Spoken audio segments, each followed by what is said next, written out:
Trump. ఈ పేరు టారిఫ్లకి care of address గా మారిపోయింది. అమెరికా ప్రయోజనాల కోసం ఇతర దేశాల వస్తువులపై భారీగా సుంకాలు విధిస్తూ సంచలన నిర్ణయాలు తీసుకున్నారు. ఒక్కో దేశంపై ఒక్కో రకంగా టారిఫ్లు వేసి ప్రపంచవ్యాప్తంగా ట్రేడ్ వార్ కి కారణమయ్యారు. అయితే ఇప్పుడు అదే ఆయనకి బూమరాంగ్ అయింది. మీరు వసూలు చేసిన పన్ను సొమ్ముని తిరిగి కంపెనీస్కి ఇచ్చేయండి అంటూ న్యూయార్క్లోని ఇంటర్నేషనల్ ట్రేడ్ కోర్ట్ సంచలన తీర్పుని ఇచ్చింది. ఈ తీర్పుతో ట్రంప్ ఆర్థిక విధానాలపై చావు దెబ్బ కొట్టినట్టు అయింది.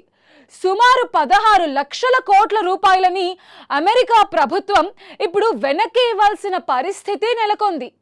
ఈ తీర్పుతో భారత్, చైనా వంటి దేశాలకు ఎలాంటి లాభం చేకూరబోతోంది?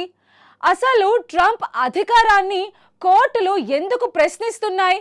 Let's watch the story.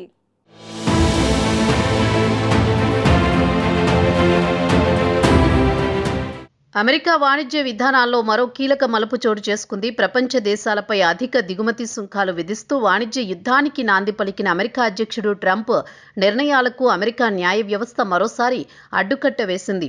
అధిక సుంకాల పేరుతో కంపెనీల నుంచి వసూలు చేసిన సొమ్మును తిరిగి చెల్లించాల్సిందే అని న్యూయార్క్లోని అమెరికా అంతర్జాతీయ వాణిజ్య న్యాయస్థానం సంచలన తీర్పునిచ్చింది. అట్మస్ ఫిల్ట్రేషన్ అనే దిగుమతి సంస్థ దాఖలు చేసిన పిటిషన్పై విచారణ చేపట్టిన ట్రేడ్ కోర్టు ఈ మేరకు ఉత్తర్వులు జారీ చేసింది. ఈ తీర్పు అమెరికా వాణిజ్య విధానాలపై మాత్రమే కాకుండా ప్రపంచ ఆర్థిక వ్యవస్థపై కూడా ప్రభావం చూపే అవకాశం ఉందని నిపుణులు చెబుతున్నారు. ట్రంప్ అమలు చేసిన అధిక సుంకాలు గత కొన్ని సంవత్సరాలుగా ప్రపంచవ్యాప్తంగా వాణిజ్య ఉద్రిక్తతలకు కారణమయ్యాయి.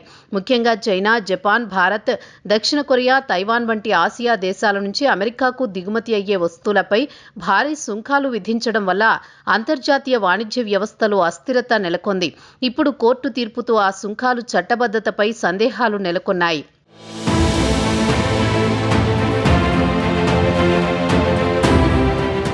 న్యూయార్క్లోని అమెరికా అంతర్జాతీయ వాణిజ్య న్యాయస్థానానికి చెందిన న్యాయమూర్తి రిచర్డ్ ఈటెన్ విచారణ సందర్భంగా కీలక వ్యాఖ్యలు చేశారు.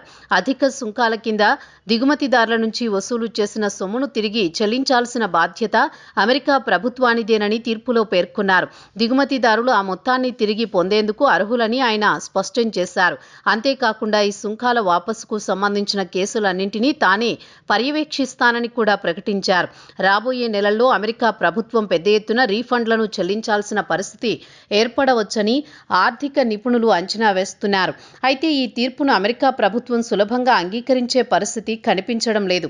ట్రంప్ యంత్రాంగం తరపు న్యాయవాదులు ఇప్పటికే ఈ తీర్పును అప్పీల్ చేస్తామని ప్రకటించారు. తద్వారా ఈ వివాదం మరింత కాలం న్యాయస్థానాల్లో కొనసాగే అవకాశం ఉంది. అయినప్పటికీ ట్రేడ్ కోర్టు తీర్పు ట్రంప్ వాణిజ్య విధానాలకు గట్టి దెబ్బగానే భావిస్తున్నారు.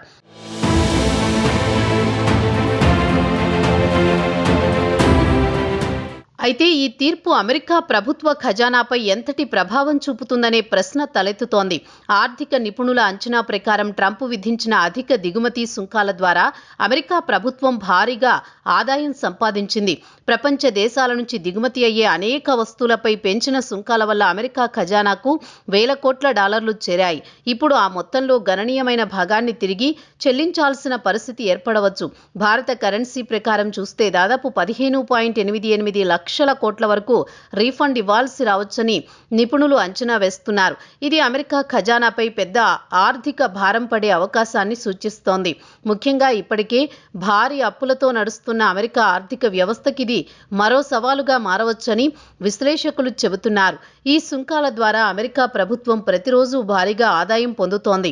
ప్రస్తుతం రోజుకు సుమారు 4,538 కోట్ల వరకు ఆదాయం ఈ సుంకాల ద్వారా వస్తోంది. అయితే సుప్రీంకోర్టు తీర్పు తర్వాత ట్రంప్ ప్రభుత్వం కొన్ని మార్పులు చేసి సుంకాలను 15% వరకు తగ్గించింది. కొత్త విధానం అమల్లోకొస్తే అమెరికా ప్రభుత్వానికి వచ్చే రోజువారీ ఆదాయం గణనీయంగా తగ్గే అవకాశం ఉంది.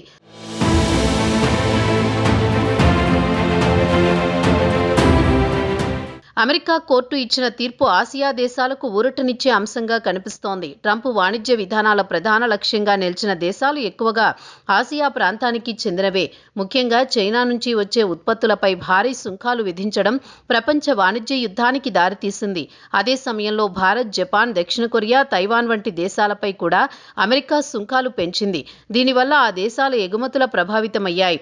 ఇప్పుడు కోర్టు తీర్పుతో ఆ దేశాలకు కొంత ఉపశమనం లభించే అవకాశం ఉంది. ముఖ్యంగా అమెరికాకు వస్తువులు ఎగుమతి చేసే సంస్థలు తిరిగి తమ సొమ్మును పొందే అవకాశాన్ని చూస్తున్నాయి. అయితే ఈ వివాదం ఇక్కడితో ముగిసేలా కనిపించడం లేదు. అమెరికా లోపల కూడా ఈ వాణిజ్య విధానాలపై రాజకీయ పోరు కొనసాగుతోంది. తాజాగా అమెరికాలోని 20 రాష్ట్రాలు ట్రంప్ విధించిన కొత్త సుంకాలపై కోర్టులో దావా వేశాయి. ఈ రాష్ట్రాల్లో ఎక్కువగా డెమోక్రటిక్ పార్టీ పాలిత రాష్ట్రాలే ఉన్నాయి. ట్రంప్ తన అధికారాలను అతిగా వినియోగించి దేశ ఆర్థిక విధానాలను ప్రభావితం చేస్తున్నారని ఈ రాష్ట్రాలు ఆరోపిస్తున్నాయి. సుప్రీం తీర్పు వచ్చిన తర్వాత కూడా మళ్లీ పలు దేశాలపై 15% సుంకాలను విధించడం చట్టవిరుద్ధమని వారు వాదిస్తున్నారు. ఈ కేసు కూడా రాబోయే రోజుల్లో అమెరికా వాణిజ్య విధానాల భవిష్యత్తును నిర్ణయించే అవకాశం ఉంది.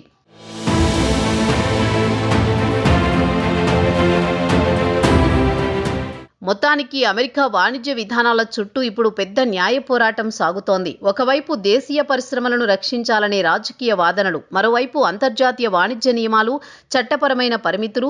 ఈ రెండు అంశాల మధ్య అమెరికా ప్రభుత్వం చిక్కుకుంది. ట్రేడ్ కోర్టు తాజా తీర్పు ఈ వివాదంలో కీలక మలుపుగా మారింది. ఇది అమెరికా ఆర్థిక వ్యవస్థపై ఎంత ప్రభావం చూపుతుంది, ప్రపంచ వాణిజ్య సంబంధాలపై ఎలా ప్రభావితం చేస్తుంది, అమెరికా ప్రభుత్వం చివరికి ఎలాంటి నిర్ణయం తీసుకుంటుంది అన్న అంశాలు రాబోయే రోజుల్లో అంతర్జాతీయ ఆర్థిక వేదికలపై ప్రధాన చర్చగా మారే అవకాశం కనిపిస్తోంది.